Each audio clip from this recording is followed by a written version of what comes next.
Here is our review for Chhaava Telugu version. ఎప్పటి నుంచో wait చేస్తున్న తెలుగు వెర్షన్ కోసం ఫైనల్లీ ఈరోజు చూసేసా. అండ్ నాకైతే చాలా రోజుల తర్వాత ఒక మంచి సినిమా చూసిన ఫీల్ వచ్చింది. ఎందుకంటే చాలా సినిమాస్లో హిస్టరీ చెప్పేటప్పుడు అనవసరమైన ఎలివేషన్ సీన్లు సాంగ్స్ పెట్టి యాడ్ చేస్తారు.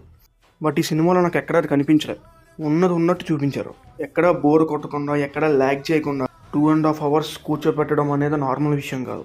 ముఘల్ సామ్రాజ్యాన్ని మరాఠా యోధులు ఎలా తరిమి కొట్టారో ప్రతి ఒక్కరూ చూడాల్సిన సినిమా ఇది.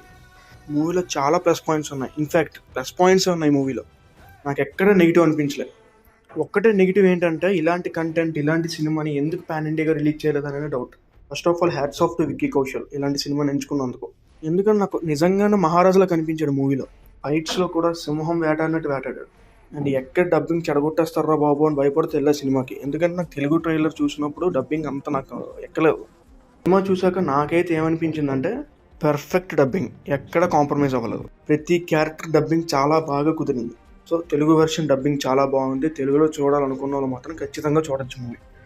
That's it for now. Bye.